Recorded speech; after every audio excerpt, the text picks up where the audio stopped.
ಅದಿರ್ಲಿ, ನೀವೇನ್ ಕೆಲಸ ಮಾಡೋದು? ರೈತ. ರೈತರ? ನಾವ್ ರೈತರಿಗೆಲ್ಲ ಹೆಣ್ ಕೊಡಲ್ಲ.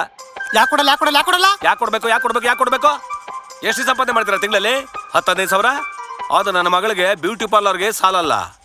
ಇನ್ನು ಅವಳಿಗೆ ಬ್ರಾಂಡೆಡ್ ಬಟ್ಟೆ ಕೊಡ್ಸಕ್ಕಾಗತ್ತಾ? ಲಕ್ಷಾಂತರ ರೂಪಾಯಿ ಕಾರ್ ಓಡಿಸಕ್ಕಾಗತ್ತಾ? ಗೋವಾ ಮಾಲ್ಡೀವ್ಸ್ಗೆ ಕರ್ಕೊಂಡು ಹೋಗಕ್ಕಾಗತ್ತಾ? ಏಯ್ ಷಡಕ್ಷರಿ, ಏನ್ ತಿಳ್ಕೊಂಡಿದ್ದೆ ರೈತರು ಅಂದ್ರೆ? 10-15 ಸಾವಿರ ದುಡಿಯೋದಕ್ಕೆ ತಿಂಗಳೆಲ್ಲ ಬೇಕಿಲ್ಲ. ಬರೀ ಒಂದಿನ ಹಾಲು ಇದ್ರೆ ಸಾಕು, ಸಂಪಾದನೆ ಮಾಡ್ತೀವಿ. ಲಕ್ಷ ಲಕ್ಷ ಬಾಳು ಎತ್ತುಗಳನ್ನ ಮನೆ ಮುಂದೆ ಕಟ್ಟಾಕೋ ನಮ್ಗೆ ಕಾರ್ ತಗೊಳ್ಳೋ ದೊಡ್ಡ ವಿಷಯ ಅಲ್ಲ.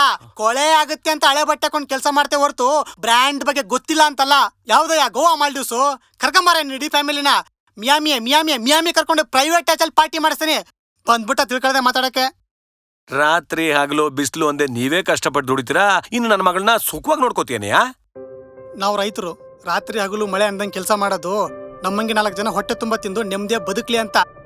ದುಡ್ಡು ಮಾಡಕ್ಕಲ್ಲ. ನಾವು ಬರೀ ನಮ್ಗೆ ಅಂತ ಬೆಳ್ಕೊಂಡ್ ತಿನ್ನಕ್ಕಂತ ನಿಂತ್ರೆ ನೀವೆಲ್ಲ ನಮ್ಮ ಮುಂದೆ ಭಿಕ್ಷೆ ಬೇಡಬೇಕಾಗತ್ತೆ, ಇಲ್ಲ ಹಸ್ಕೊಂಡ್ ಸಾಯ್ಬೇಕಾಗತ್ತೆ. ಕೊನೆಗೆ ದೊಡ್ಡೋರು ಹೇಳಿರೋ ಒಂದು ಮಾತು ಹೇಳ್ತೀನಿ ಕೇಳ್ಕೊ. ಅಣ್ಣನ ದ್ಯಾವ್ರು ಅಂತಾರೆ. ಅಂತ ದ್ಯಾವ್ರನ್ನ ಸೃಷ್ಟಿ ಮಾಡೋದು ರೈತ ಮಾತ್ರನೇ. ಅಂತ ರೈತಂಗೆ ಏನ್ ಕೊಡಲ್ಲ ಅಂತಿರಲ್ಲೋ.